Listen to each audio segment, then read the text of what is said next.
Hi అండి, welcome to smart house wife. తిరుమలలో అంగ ప్రదక్షిణకి వెళ్ళామండి. ఫస్ట్ టైం అండి వెళ్ళడము. ఆ ఎక్స్పీరియన్స్ ఎలా ఉన్నింది, ఏంటి, అంగ ప్రదక్షిణ ఎలా బుక్ చేసుకున్నాము, ఎలా వెళ్ళాము అనేది ఈ వీడియోలో చూసేయండి. ముందుగా మేమైతే ఏప్రిల్లో బుక్ చేసుకున్నాము. మాకు జూలైకి వచ్చింది, అంటే 3 months తర్వాత వస్తుందన్నమాట. ఎప్పుడు బుక్ చేసుకుంటామో తర్వాత 3 monthsకి వస్తుంది. మాకు జూలై 16th వచ్చిందండి. సపోజ్ మనం జూలైలో బుక్ చేసుకుంటే అక్టోబర్లో వస్తుందన్నమాట. అలా 3 months బిఫోరే బుక్ చేసుకోవాలి. ప్రతి నెల 23వ తారీఖు ఉదయం 10 గంటలకి ఆన్లైన్లో రిలీజ్ చేస్తారు. ఇవి ఫ్రీ ఆఫ్ కాస్ట్ అండి, మనీ పే చేయాల్సిన అవసరం లేదు, ఎవరైనా చేసుకోవచ్చు. మామూలుగా ఒక టోకెన్కి 2 అలో చేస్తారు. ఆ 2 ఆధార్ డీటెయిల్స్, నేము, ఏజ్ ఇలాంటివన్నీ టైప్ చేసి స్లాట్ బుక్ చేసుకోవాలి. ఏ డేట్ మనకి వీలవుతుందో ఆ డేటు. కానీ చాలా త్వరగా అయిపోతాయండి, వితిన్ 5 minutesలో అయిపోతాయి. కొంచెం ఫాస్ట్గా బుక్ చేసుకోవాలన్నమాట. అలాగే ఒక రోజుకి 750 టోకన్స్ మాత్రమే ఇస్తారు, అంటే జెంట్స్ లేడీస్ అంతా కలిపి. 10 years బిలో అయితే అవసరం లేదండి టోకన్స్. అలాగే హెల్త్ ఇష్యూస్ అలా ఉంటే చూసుకొని బుక్ చేసుకోవాలి.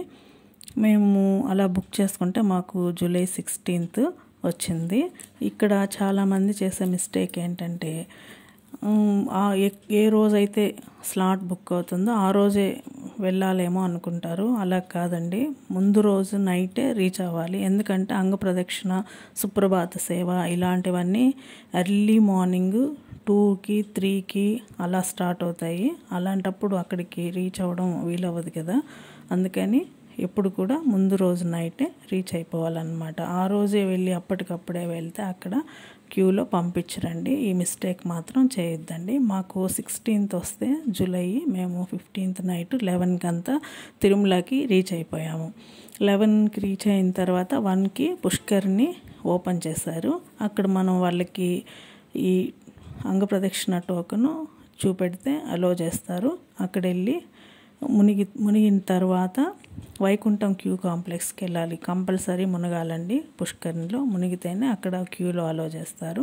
క్యూ దగ్గరికి వెళ్తే అక్కడ జెంట్స్ లేడీస్ అందరూ సపరేట్గా ఉంటారు. ఫస్ట్ లేడీస్ని క్యూలో పంపిస్తారు. ఆ క్యూలోనే మన ఆధార్ ఒకటి, ఈ ప్రింట్ ఇవన్నీ చెక్ చేసిన తర్వాత కాసేపు కాంప్లెక్స్లో ఒక 1/2 hour వెయిట్ చేయాలన్నమాట. అంటే అక్కడే జెంట్స్ని కూడా మళ్ళీ లేడీస్ తర్వాత జెంట్స్ని కూడా వదులుతారు. వాళ్ళకు కూడా సేమ్ ఇదే ప్రాసెస్లో వాళ్ళని వేరే కాంప్లెక్స్లో ఉంచుతారు. ఇద్దరు సపరేట్గా ఉంటారనమాట. అక్కడ ఒక 1/2 hour తర్వాత వెయిట్ చేసిన తర్వాత కరెక్ట్గా 3 o'clockకి క్యూలో వదులుతారు. క్యూలో వదిలిన వెంటనే మనం గర్భగుడికి రీచ్ అవుతాము. రీచ్ అయిన వెంటనే అక్కడ ఆల్రెడీ సుప్రభాత సేవ, తోమాల సేవ ఇవి బుక్ చేసుకుంటారు కదా, వాళ్ళు ఉంటారు గర్భగుడిలో. అక్కడ స్వామివారికి సుప్రభాత సేవ ఇవన్నీ జరుగుతూ ఉంటాయి. స్వామివారికి సుప్రభాతం చదువుతూ ఉంటారు. అక్కడ స్టార్ట్ అవుతూ ఉంటుంది. అప్పుడు మనల్ని అంగ ప్రదక్షిణకు వెళ్ళిన వాళ్ళని, ఫస్ట్ లేడీస్ని అక్కడ అలో చేస్తారు.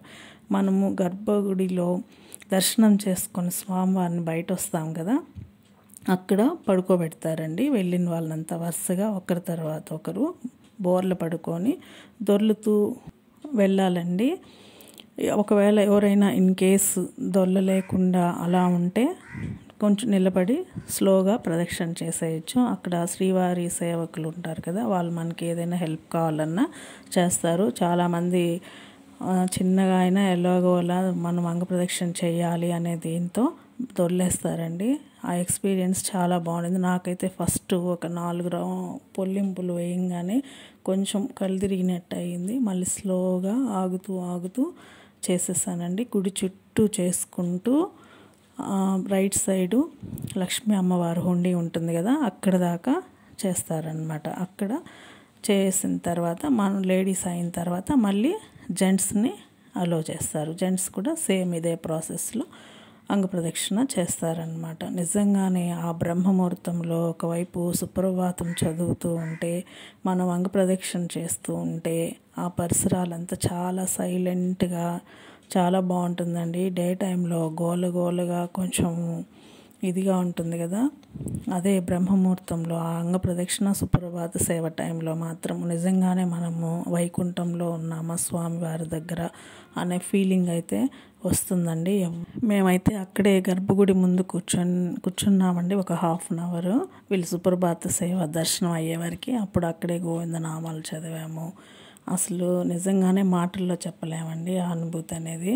అలా ఉన్నింది. నిజంగానే మనము దేవుడి ముందు కూర్చొని ఇలా గోవిందనామాలు ఇవన్నీ చదివి దేవుని దర్శనం చేసుకుంటే ఇదే వేరండి. మనం మామూలుగా గర్భగుడి దగ్గర టక అని తరిమేస్తారు కదా, అలా కాకుండా అక్కడే కూర్చొని ఒక హాఫ్ అన్ అవర్ దాకా స్వామివారిని స్మరించుకుంటూ ఉన్నాము. తర్వాత దర్శనానికి పంపించారు. సుప్రభాత సేవ, తోమాల సేవ బుక్ చేసుకుంటారు కదా, వాళ్ళు అన్నీ అయిన తర్వాత మనల్ని రంగ ప్రదక్షిణ వాళ్ళని అలో చేస్తారు. అక్కడ కూడా అంతే, ఫస్ట్ లేడీస్ని మళ్ళీ జెంట్స్ని అలో చేస్తారు. అక్కడే వెళ్ళి స్వామివారిని లోపలికి వెళ్ళి దర్శనం చేసుకుంటాము. అలా దర్శనం చేసుకున్నప్పుడు అప్పుడే ఫ్రెష్గా స్వామివారికి సేవలన్నీ చేసి ఆ పూల అలంకరణ ఇవన్నీ చేస్తారు కదా. నిజంగానే స్వామివారు అక్కడ నిలబడి మన అందరినీ చూస్తూ ఉన్నారా అనిపిస్తుందండి. అంత బాగుంటుంది ఆ స్వామివారి రూపము.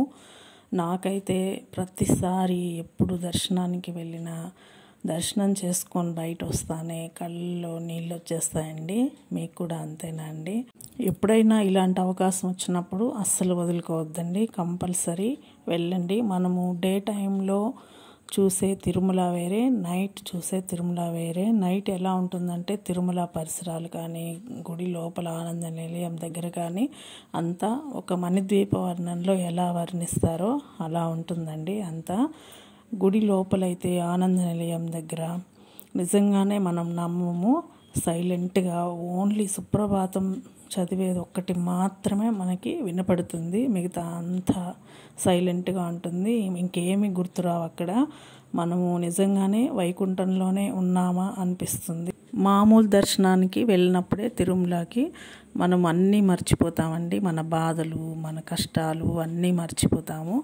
ఇలా స్పెషల్గా ఇలాంటి సేవల్లో పాల్గొన్నప్పుడు అసలు మనల్ని మనమే మైమర్చిపోతామండి. అలా ఉంటుంది, చాలా బాగుంటుందండి. ఈ అవకాశం ఎప్పుడు వచ్చినా వదులుకోవద్దు. మనం భక్తితో దేవుని తలుచుకొని ట్రై చేస్తూ ఉంటే ఆ స్వామివారి కృప మనపై కలిగినప్పుడు మనకు అవకాశం వస్తుందండి. ఆ తిరుమలేశుని కృపా కటాక్షాలు మనందరిపై ఎల్లప్పుడూ ఉండాలని కోరుకుంటూ ఓం నమో వెంకటేశాయ. Govinda Govinda. Thank you for watching.